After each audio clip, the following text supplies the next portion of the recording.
Hey guys, here with a new video. So this time around, I'm going to be talking about my senior year. So it's going to be my last high school year video officially in my high school series, but I might add on to the series, go more in depth into college apps and standardized testing, just because if I went into those in depth in my year videos, then these videos would be like half an hour long, and they're already long enough as they are.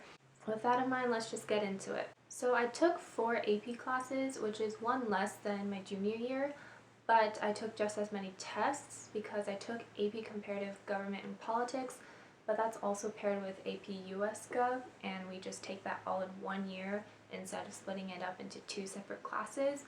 But my other classes included AP Lit, AP Computer Science, AP Statistics, and then my non-AP classes were Multivariate Calculus, and then string orchestra. So I'm just going to go back to comparative government and politics. I actually really enjoyed these 2 classes. I would highly recommend at least taking AP US Gov and then taking comparative gov if you have time or if you have the opportunity to as well. And mostly because they're very relevant to our lives, especially as young adults. I feel like we have a responsibility as citizens to just learn about our government and politics and just be educated in what's going on in the news too, because I feel like we're all so stuck in the bubble of social media and celebrities and all these superficial things. But we're the future of making decisions for our society and for our government. And if we don't know the bigger picture of our government or of things going around in the rest of the world, then how are we supposed to make educated votes or educated decisions?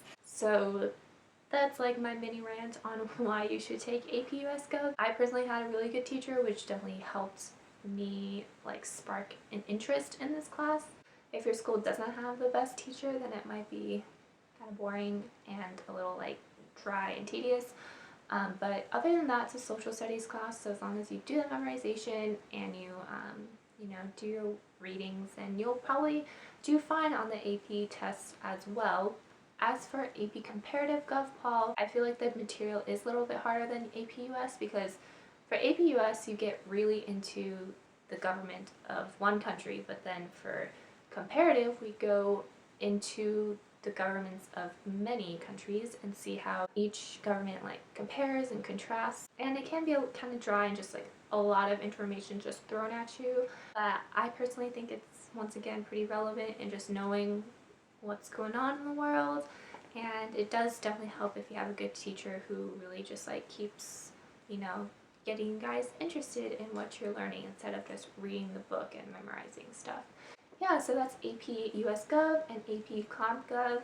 Okay, so moving on to AP Literature. I've always been kind of a book nerd, and even classics, I know oh, classic novels are so boring and old and not fun. And that's true for some of them, and I would just read them and be like, I don't know what just happened. But some of them are actually really interesting. So some books that I would definitely recommend for if you're taking AP Lit are The Color Purple, To Kill a Mockingbird, 1984, Frankenstein. I'm looking at my bookshelf right now. The Great Gatsby is pretty good. Heart of Darkness was not my favorite. The Scarlet Letter, if I haven't said that already. Some other more contemporary books that are also good are Amy Tan books. And then The Kite Runner is a really good book too. And I did marginally worse on the AP test than I did for AP Lang. But I still passed, so can't really do much about that. I feel like both AP Lit and AP Lang are just helpful because it helps you just develop your English skills, especially since that's pretty important in all the essay writing and English classes you'll probably have to take in college. So that's fun. Okay, moving on to AP Computer Science. So if you don't know already, I'm actually studying computer science right now in college. So AP Comp Sci for me was kind of just me dipping my toe in the water in high school just to test the subject out, because at that point I didn't really know what I wanted to do with my life, but I knew that CS was a viable option, and turns out that I liked it. And granted, AP CS is very surface level computer science. It's definitely helpful just to get the feeling of coding, get the feeling of what it's like. Basically, coding is very logical. No matter what you're interested in or what you're planning to go into for college, Technology is going to be somehow intertwined with that field, inevitably, in the day and age that we live in right now. So even having a little background in coding is always really useful. So just have that in mind. Granted, coding isn't for everyone, and it's not your fault at all. Like, everyone's minds think differently and process problems differently, and CS definitely requires kind of a specific mindset to solve those problems. But yeah, that's APCS. Moving on to AP Statistics, which is my last AP class. So I'm actually going to combine that with one of my non-AP classes, which is Multivariate Calculus. So yeah, I took 2 math classes senior year. Basically what happened, I was debating between taking AP Stats or AP Physics C. I decided to take AP Stats over AP Physics C, mostly because Physics C isn't like the most useful unless you're going into engineering. But AP Stats is a pretty easy class, isn't particularly impressive on your college apps, just because colleges know that AP Stats isn't one of the harder AP classes, but I feel like it's still useful in learning it because chances are in college you'll have to also take stats no matter what you're going to study. So having that baseline knowledge of stats from high school will definitely help you out in college. It's kind of like a writing class. That's how I always viewed it as, not really as a math class. So that was AP Stats. Definitely not the most enjoyable or the most interesting AP class that I took my senior year, but in stark contrast, for Multivariate Calculus, it was actually my favorite class of senior year, just because we had a class of like 15 people, so it was like a pretty close-knit group of people who just formed this class. The first year our school ever had it big enough to actually form a class. An hour in the day where we'd go in, get assigned a homework problem set, work through all the problems with our friends, consult the teacher or the answer book if necessary, and then besides that, it was just like very chill class. So even the tests were open book and open people. So it was a very worry-free class. Granted, your school might not offer it, and you might have a totally different experience with it as I did. It's kind of the same thing as AP Physics C. It's harder material. I mean, it's not an AP class, so you're not wasting money or effort on taking AP tests. But it's harder material that you won't necessarily need unless you're going into engineering and maybe computer science.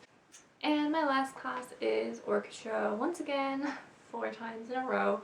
So yeah, I took Orchestra all 3 years of high school, and by senior year I was just kind of like tired of it, to say the least. it was a super chill class. Like, there was worry-free, no homework, didn't really have to put any additional like work into it either, which is, kind of, I felt bad on my part because I was like the section leader for second violin, and I was like not the most enthusiastic person. I just wanted to take it just one last time, just because I didn't want to worry about taking another AP class or just like loading my schedule with like intensive classes for my last year of high school. So I was like, whatever, might as well stick with it for one more year. In continuation, I wanted to just explain the change in hair and clothes. I'm just filming on a second day, but I do want to just go right into my extracurricular activities. So one of the biggest ones my senior year was definitely Red Cross. It's something that I've been pretty involved in throughout my high school year. So senior year I was president of my high school club, and then I was also part of the youth council in my region. So I gave some background on those roles in my previous video for my junior year, but pretty much my senior year, being a president of a club definitely holds like plenty of responsibilities. You have to make sure you definitely are planning events ahead of time. Things that we had to do were plan fundraisers, plan the blood drive. Basically, it's just being on top of your stuff, making sure you delegate things to your fellow officers. Otherwise, if you just take on everything yourself, then it's just kind of overwhelming. It's just learning these leadership skills was definitely a very valuable experience for me. And then youth council definitely was one of my favorite parts of my senior year. I was only a part of it 1 year of my high school. Like I said, I tried doing it my junior year too, but that didn't work out. But honestly, I'm still super happy that it worked out the way that it did, and I was able to be a part of it for 1 year, because for our year at least, the youth council was super close. You know, we had a lot of people from all over our region, so I met a lot of different people that I wouldn't have been able to otherwise. And you know, even though we only met every month for maybe like one night, it was still, I was always so excited to see everyone and hang out with everyone and to plan events with each other, you know, doing stuff like planning a leadership convention for our region was really fun. And just finding ways, you know, outside of what your high school provides to see what other bigger things you can be a part of, because those bigger things, like whether it's Red Cross Youth Council or if it's Key Club, like being the lieutenant governor or being a part of the executive board for your district, it's definitely an exciting thing and a great way to, you know, get your foot in the door and get a lot of good experience leadership-wise. So I really, really like my experience on the youth council. And very briefly, I wanted to just like kind of finish up talking about hospital volunteering. So I mentioned that my sophomore year video, I think that I started doing hospital volunteering for high school, and senior year I pretty much did it until the end of senior year. I think through that like roughly 2-year time span, I accumulated like 350 to 400 hours of volunteering. Even just going just once a week for a few hours, it accumulates. And I feel like having these volunteering experiences not only is good for your college applications, it's just good to know that, you know, you're contributing back to the community. And also, you never know, you might be able to pick up some skills from these experiences that might help you get your first job, which I think, like, since I worked at my gift shop for the hospital, it definitely helped me get a retail job, I feel like, this summer after senior year. Swimming for senior year was a lot of fun too. I was co-captain, and just being able to just be a part of that again senior year was a lot of fun. Going to state again senior year, and state was actually really cool this year because we actually made it to finals for our relay. I think it was the first time our relay made it to finals since like my sophomore or freshman year or something like that. It was exciting to be able to, you know, stay the extra day up in the state pool and just be able to be a part of that and say, hey, I like swam at the state finals. That's a pretty cool experience, you know, just like an accumulation of all the swimming and practice that you've done over the years, and be able to say that is like a cool accomplishment. And I feel like if I could recommend anything to you guys, is just to find something that you feel really passionate about and just sticking with that for as long as you can, because you'll be able to form a lot of cool experiences and relationships through those experiences, like I did through like Red Cross and swimming. Yeah, that was the biggest bulk of my extracurriculars of my senior year. And then dances. Prom is in senior year, and that was an interesting experience because there was none. I didn't go to prom. I know some of you guys might be like, oh my gosh, this girl is such a loser, she didn't go to prom, like, she's missing out on, like, the best night of high school, like, that's the rite of passage, right? I've been to high school dances before. You know, I went to homecoming, and then Key Club at Decon, they have like the dances, the end of convention dance, which is pretty similar to a high school dance too. So it wasn't like I was missing out on that aspect. It was just like prom. So I don't know, it's not like now I regret not going either. It was just kind of like a little blimp.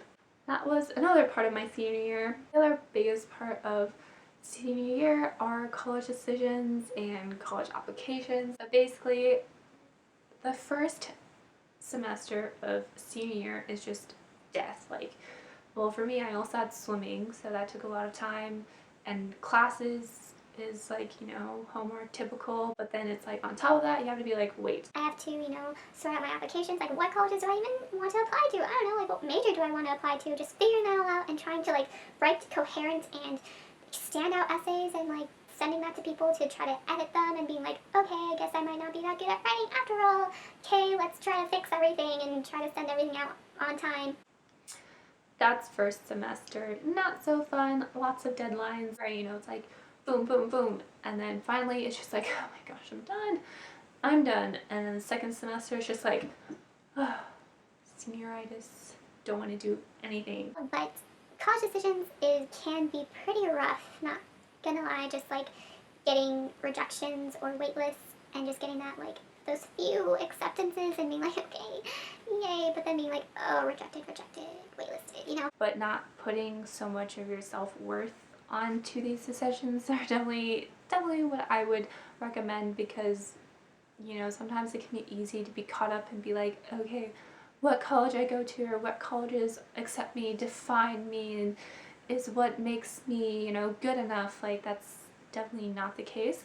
You know, it's just high school, and college will be the next 4 years of your life, but it's not defined by how good of a school you're going to. You know, that's not how you should end your high school, being like, oh, I'm not as good as this person, you know? Anyways, if you want a whole video on advice on doing applications and stuff, then make sure to like or comment on this video. So thanks for listening to my senior year video. Hope you enjoyed and found it helpful.